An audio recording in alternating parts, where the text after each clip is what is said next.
Consider supporting Sonicguru Productions on Patreon for just $1 a month. Link below in the description.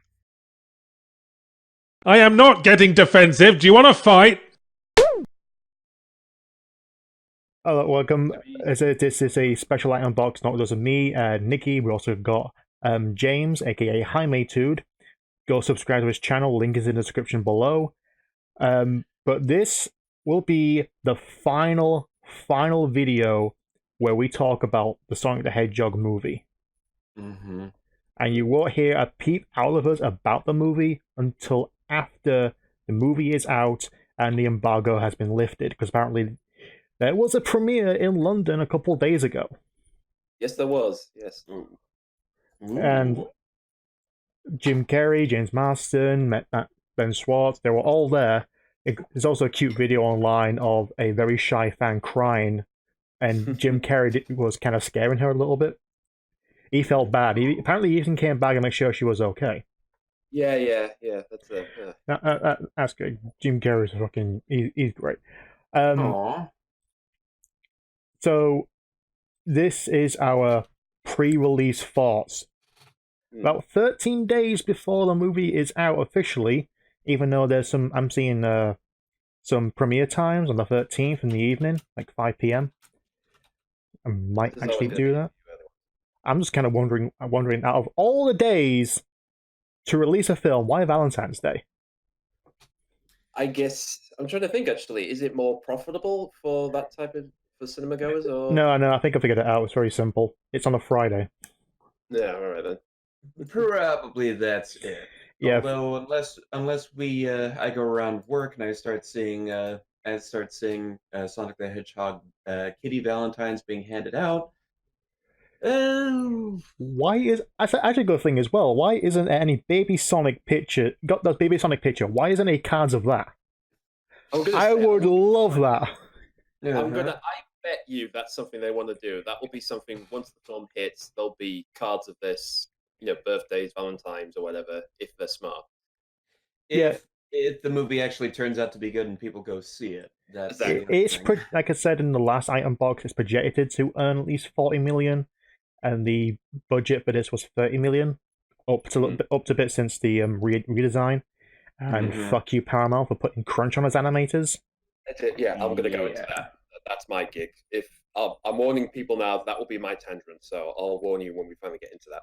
I got a few things to say about that as well. Actually, just do it now, because as far as I'm aware, because Animation Crunch, I don't know much about. I'll let you two do on it. But as far as Crunch I know is the video game Crunch, where it's basically, hey, we got 2 months before this game goes gold, and half the game's fucking missing.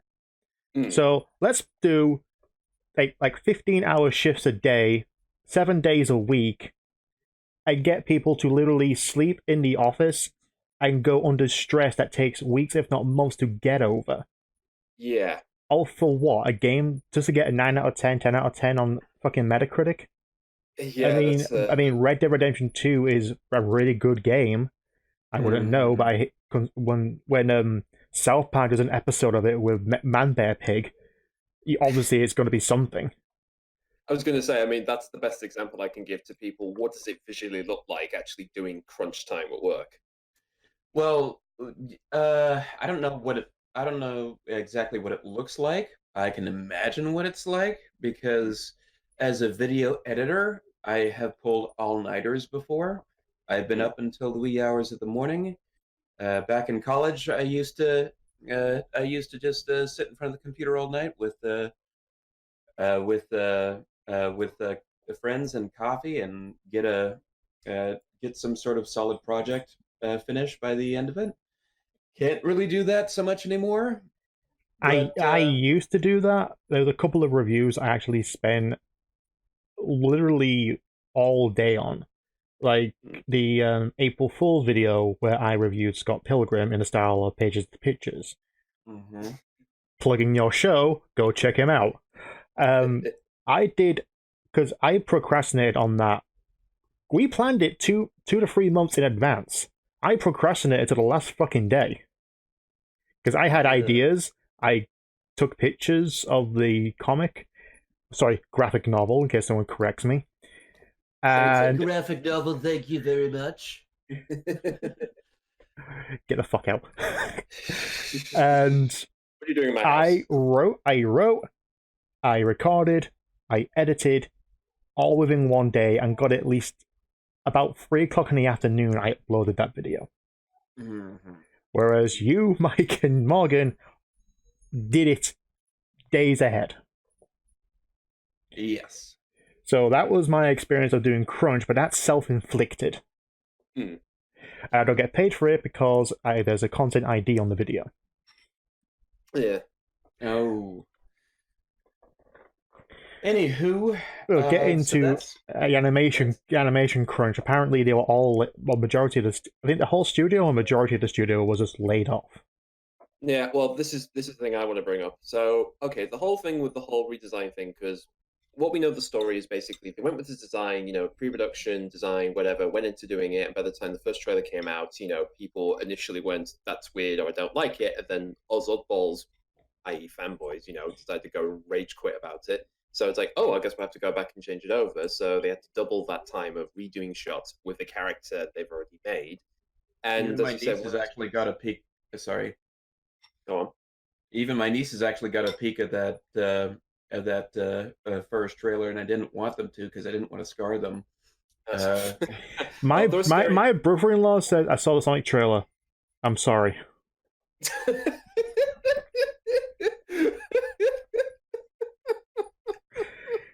They just took one look at the thumbnail for it one time when we were watching the new trailer on YouTube, and they were just like, "That one looks weird."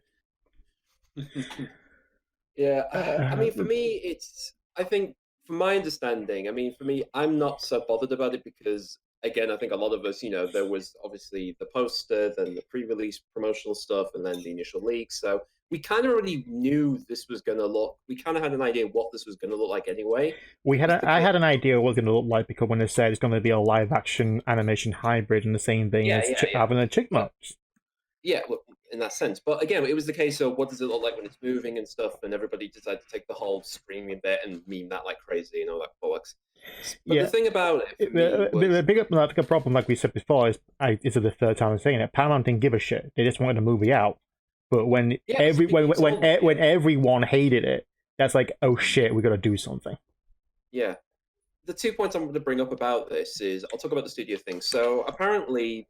So VFX studios, they had ones in London, ones in America, one in Vancouver. And the Vancouver studio, story is they were in charge of helping to do the redesign, and they shut down once the work was done. And the story goes that apparently they picked up the project right after they finished the Lion King remake, which I think most people, whether you think that movie's good or not, I think you could say a lot of work went into that thing. And I'm pretty sure if you just finished work on that, and then suddenly you had to pick up this smaller film with a tighter budget and a tighter schedule, that is probably going to finish you off. And again, this went around for a bit. Again, people reacted like, "Oh, the studio that ruined the Sonic destroyed the animation studio," which really it was the case. They were kind of screwed already. There's a whole other story about apparently to do with management or whatever. But yeah, this is one of the terrible things that happens in the industry is that people work time costs a lot of money, and like I said, it costs time, money, and people's patience. I mean, we've heard enough stories. If any of you out here listening, if you listen to Jim Sterling or think he's a twat, whatever. But again, he's gone on stories about people in work placements and how they're treated, and there's all kinds of horror stories and whatever. And yeah, there's like EA, especially. EA is like the top dog in destroying studios. I mean, you got Grasshopper, Pandemic, Visuals Games, all that stuff. Yeah. But what really worries me, as you mentioned earlier, the whole thing of Paramount initially weren't interested about what Sonic looked like. It was get the movie out and done, and then suddenly the reaction. My biggest fear is this: because there was such a big reaction, and let's be fair, most of us were Sonic fans who did this stuff because they were going to shout louder and angrier than anybody else. My fear is, and I hope I'm wrong, is that people in the industry will think this is how it should be done, i.e., well, it doesn't matter what the VFX guys do. They can just do whatever the hell they want, work themselves to buggery, and if the people don't like it, we'll force them to do it all over again, double the time in less time, whatever. And that for me is my biggest worry. That is what worries me the most about this film, is that this becomes a thing that people will remember this in VFX terms as like, this is the time where they got really screwed over because partly execs decided we can just shove it all around without consequences, and also because, well, a bunch of whiny babies on the internet told us to do this. And that is my biggest fear, really, with this film. We're going to get into, obviously, what it is, but that is my genuine, that is what worries me the most about the whole thing. If I may say something about that, the only reason... someone made a very good point okay, I agree with you for the most part. I'm just throwing that out there. Someone made a very good point on Twitter. I can't remember Twitter. I can't remember who exactly, but they said they wanted to go see this movie partly because of the business going behind the scenes. Because, excuse me, this is one of the major times where they said actually a movie studio listened to the fans, the very people that they were supposed to please to begin with. But you're right in that this should not be the norm. You are. It's just the idea of sorry to interrupt, but it's like it's the idea of patching films, as it were. Exactly. Like I hate to bring it up, but Nostalgia Critic brought up with a video as well about how not the Sonic, which was pre-patched before release, but Cats have been post-patched because of fuck-ups. Like Judi Dench's arms being visible, some of the faces and certain effects just don't look right.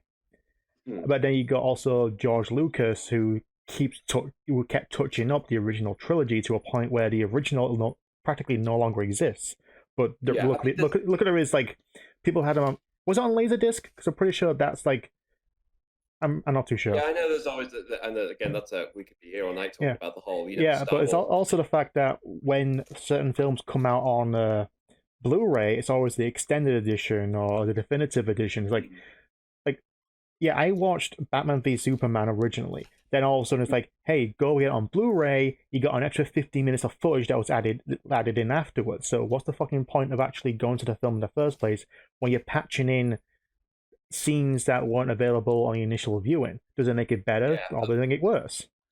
Although, to be fair, with Dawn of Justice, that's basically how do you make a bad movie worse by making it a lot bloody longer. Release the Snyder Cut. Epstein didn't kill himself.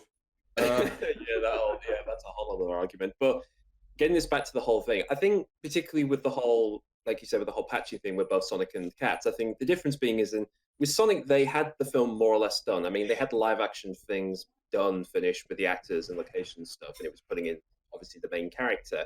With Cats, they were still right up to the line. They were still like trying to get this damn thing done. And as you said, I think in premiere, the director just finished it at the premiere in New York, am I right?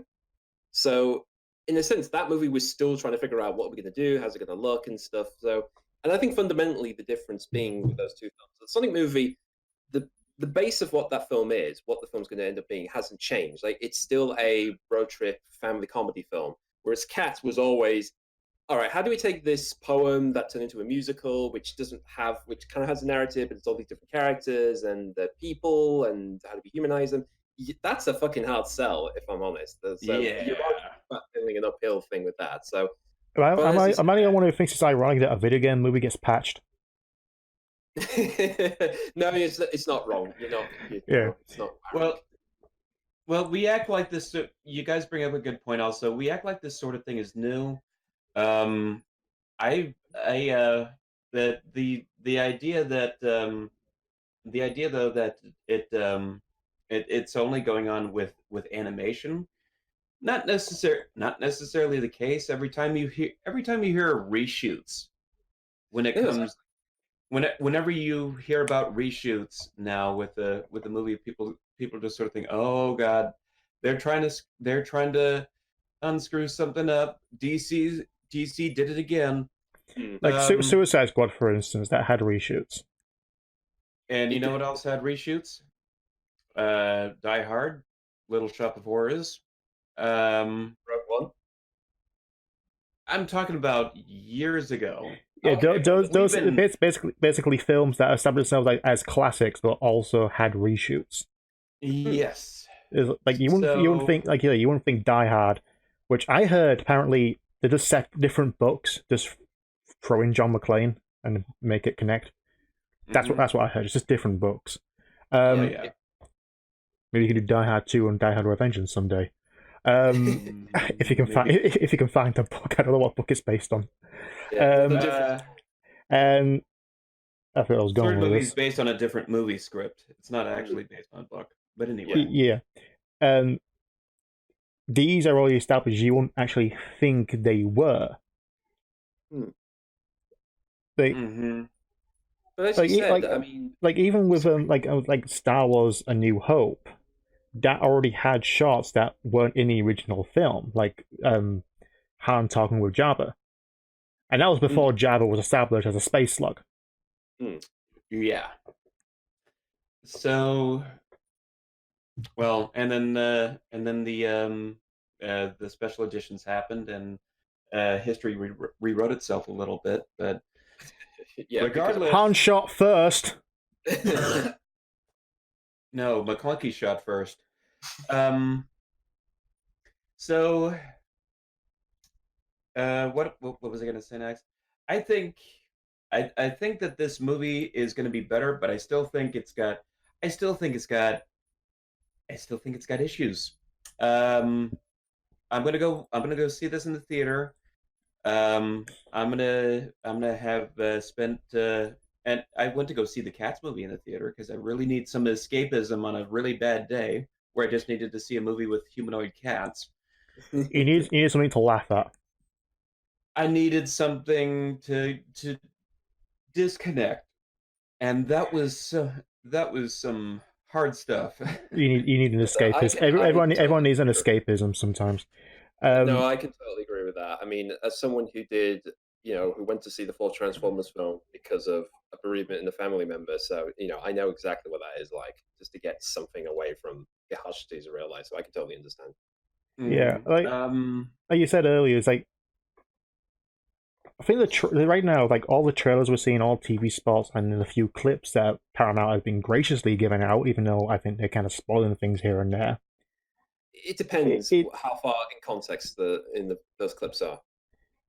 yeah, Yeah. especially the third one they showcased the same day we recorded a freaking item box last time. Thank you, What was this? Paramount. The push the buttons clip? Yeah, Yeah. time for pushing buttons. Yeah.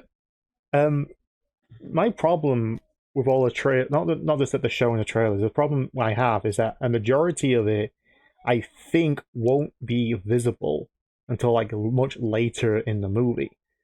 Like bad example, but it's probably the bad good example is Power Rangers, the new one. Yes. They don't become Power Rangers until Act 3. You get you get a look at the they call the Xenosonic Rangers because of dinosaurs. Yeah. You get to see Zordon as the Red Ranger, you get to see Rita as the Green Ranger. Fair enough. But you don't see the suits, and you get to see the Blue Ranger suit in Act 2 briefly, and then they don't become them until the third act, in which case, here's the Zords, I fucking hate the Mastodon, 8 fucking legs. And the Megazord, I fucking hate that. But that's the thing, a majority of the scenes they showed in trailers wasn't until much later in the film. And the whole Eggman chase and the battle in the city won't happen until Act 3. Well, Act 2 will be a lot of we're trying to hide, Sonic and Eggman's trying to find him. Act 1 will be a setup, like, hopefully we see Green Hill and South Island. We have Baby Sonic now, which apparently Yuji Naka and a little bit, you mentioned Oroshima. Well, he was a bit sort of unsure about that because he never thought of him. He never thinks of like the origins of him, like as a kid or anything. No, they had a different idea of what his origin would be, but never established on it. Instead, he said he hated the original one, but he wanted to see the original take. But this still isn't Sonic to him. This is not his child. Okay. It's like fair enough. It's a work in progress. I think let's talk about Baby Sonic for a little bit. What do you think the original Baby Sonic would have looked like? Just what have you been that's the weird thing, because I will say this, going with big child running around. Yeah. I mean, I'll put my hands up and saying, the change they've done to Sonic. I mean, if you didn't like it before, like I said, I mean, it's a better one, blah blah blah, all that stuff. I will say it is hard for me to imagine what a younger version of that version was, and I still remember when the movie was initially announced, this was one of the things. Oh, we'll see Sonic as a baby or a youth, essentially. And again, we were wondering at the time, me and Dan, we were wondering, does this mean he was creating an R world? Is he creating a Robotnik before he goes? I had my money on him being a combination of a teenage child and a hedgehog, and somehow got super speed because some magic stones appeared from outer space. Yes, I was betting on the initial Michael Bay's Ninja Turtles original script. I had my money in that. That sounds like an actual real movie, but when you say, "Oh, it's Sonic's origin," piss off. I was hearing stuff where he apparently is an alien from another planet coming to here in a missile, riding on a trail of outer space rings, and then lands in the backyard of a farm couple and gets raised. Oh no, wait, that's Superman. Yes. The alien thing is still true, and that's the one thing thankfully someone nailed into Paramount's head, saying, you do know he's an alien, right? It doesn't have to look that realistic. Yeah. I mean, turtles had to be somewhat realistic because they're mutated turtles. Yeah. The original TMNT film still holds up. I just watched it. It still holds up. Oh, yes. I mean, I have seen both the two Bayflicks, and here's the thing. I would say, at the very worst, they're in one ear, out the other, basically. They're passable. You know, they're not that rememberable. They're not heinous. Out of the Shadows is more passable, and I'll rate that the third best TMNT film. Yeah, I mean, the thing is, I will say the ironic thing is, no matter how bad you think those films are, they're nowhere near as bad as Ninja Turtles 3, because that's just basically, there's nothing here. There really isn't. TMNT 1... I will take Ninja Turtles 3 over Bebop and Rocksteady comparing dicks. Never gonna forgive that. I must have forgotten about that. My brain might have shut off because I was enjoying the film. It's like, hey, it's just Ninja Turtles, but realistic, but real to me. So TMNT 1, TMNT 2, Out of the Shadows, TMNT Turtles 3. No, kind of tie between Ninja Turtles and Turtles 3. I'll jump over the third one, do the animated movie, and nothing ever happened after that. Although I will say, I'm not too sure whether or not to say TMNT 3 is worse than Ninja Turtles Next Mutation. I think that lead into that. I think that's the irony of that film, because of that being just a lousy film that led into a lousy TV show. With a crossover with Power Rangers. Anyway, back to Sonic. Yeah. We're gonna wrap this up.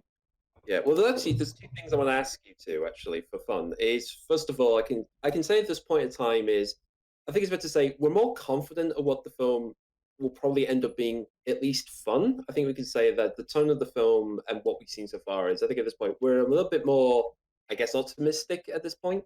Yeah, it's... Yeah.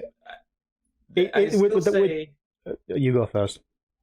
I still say what I said back when I was doing Animats podcast months ago.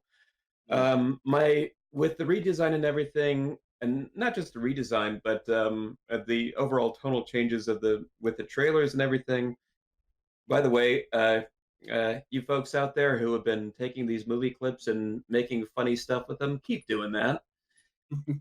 These clips are amazing. I think that I think that there's a tonal change towards making something a little bit more or a lot more fun, but it's also, even though it's also showing a bit of desperation. You know, you listen to the soundtrack and the trailers, and it's like they're doing Blitzkrieg Bop.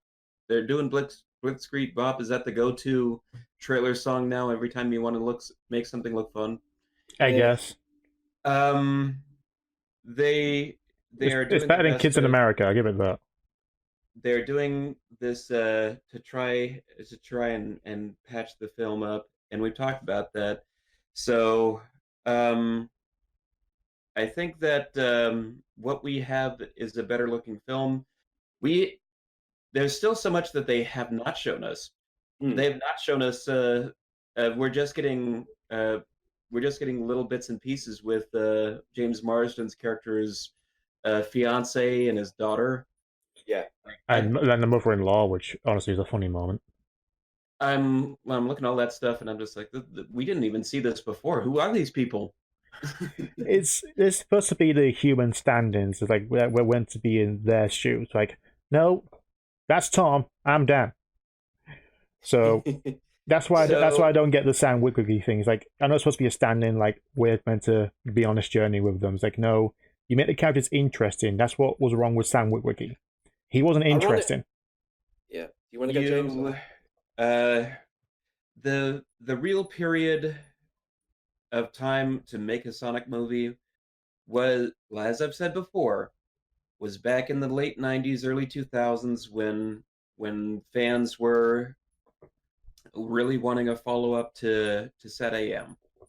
Yeah, that's a whole other bad boy of a story, though. Which someone attempted, didn't go anywhere, and even after so many years, it's probably not going to happen. But there is an online comic called Season 3.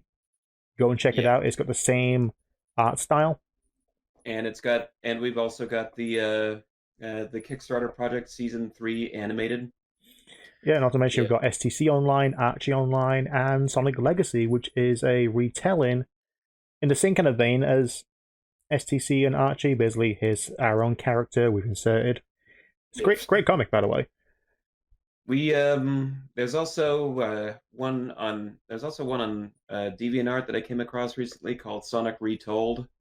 That one basically. It's like Archie Online continuation, but it's set a bit a few issues back. They retell the continuity before the Genesis wave. Yeah. Mm-hmm. Not to mention Thank you. Not to mention Ghost of the Future, sorry, whose artist actually does do the art for the IDW comics. It's like there's so much Sonic, especially I've got to say the marketing has been way out of hand. Like, it's either they know it's going to be a hit compared to wanting this to be a hit. Well, that's the thing with all movies. I mean, they want, ideally, if they're confident, they want to push it and push it and push it. I mean, sometimes they do that even if they know the thing's a flop. But, I mean, the two things I kind of, all right, my two last cents of this is basically this, is then on the one hand, my attitude, let me ask you this question. If someone came to you and says, oh, hey, I've got the word that Hollywood's going to make a live-action Sonic and Pokemon movie, out of the two, which would you thought was the harder to do? Pokemon. Yeah, and they succeeded in doing a decent job of that movie because they didn't screw it up from the get-go.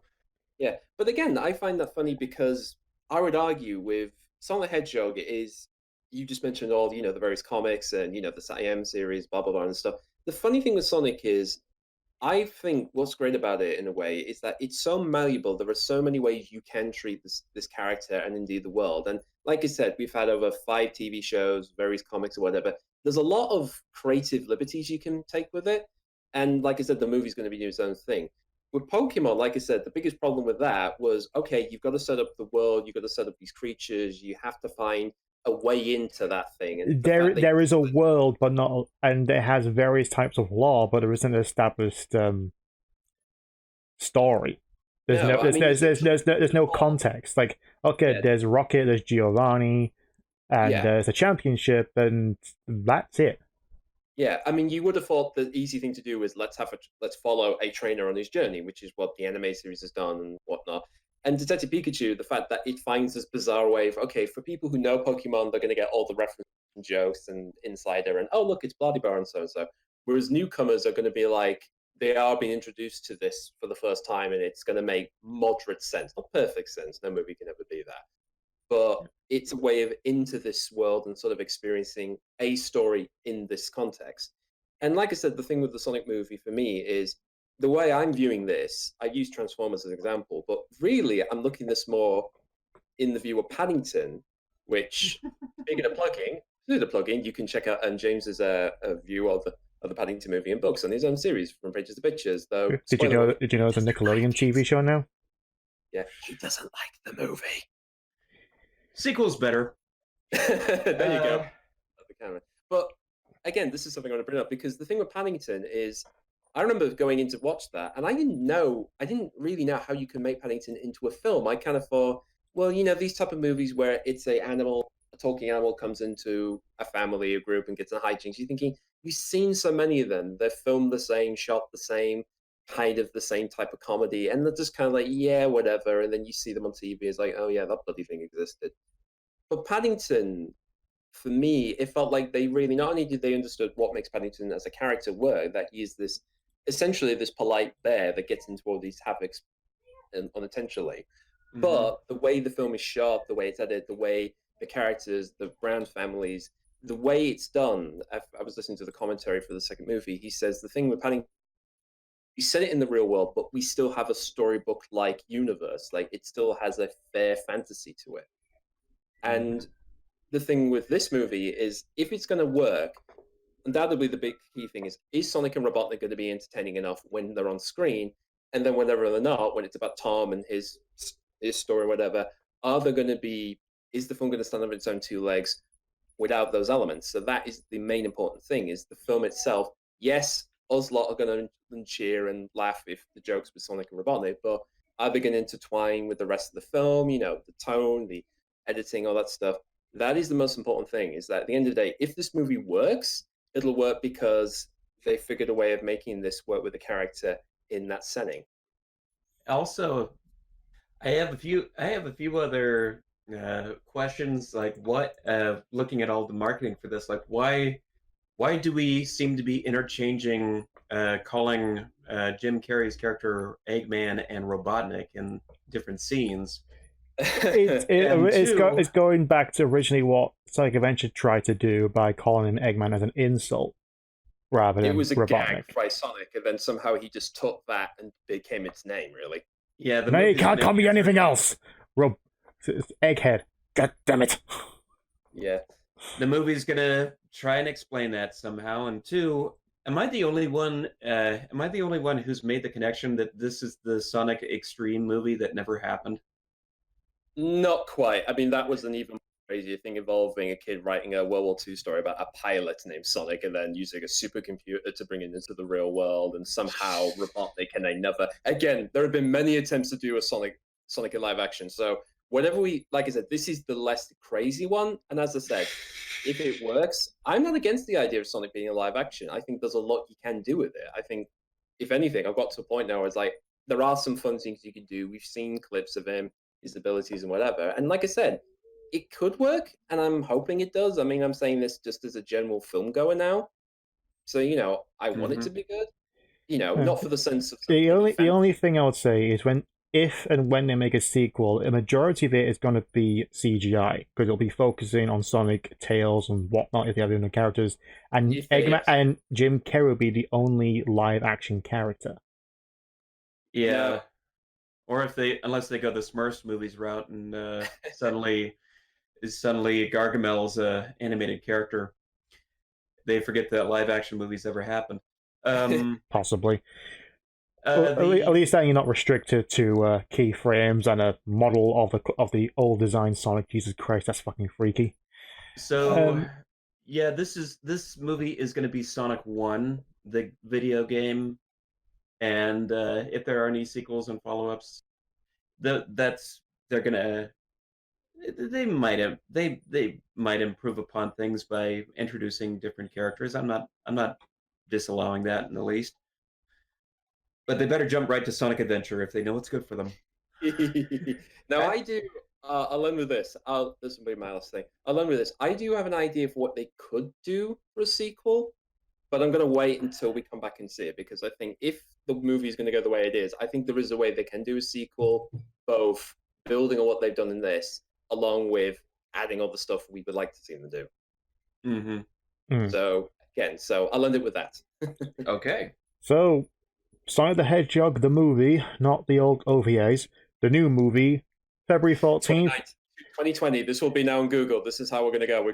91, 2006, 2020. This is how it's going to be listed, folks. Get used to it. You will hear our thoughts and quote unquote feelings, because fuck our feelings. It's logic here. Betrayal. No, shut up. We're not doing Spoonie. No. You'll hear our thoughts the day after, because we've got to give things time to settle, not just I gotta vlog it right now. During the film, my reaction. Shut the camera off, sir. Piss off. Yeah, we're not going to be in the cinema talking on our phones going like, well, No. this is good, this is turn the fucking phone up now. So, hope you're all anticipating the movie. Give us your thoughts down below. And again, thank you to Jaimetud for joining us. Go check out his channel and check out his show, Pages to Pictures. And we'll hope to see you all next time where we're not talking about the movie until the movie is out.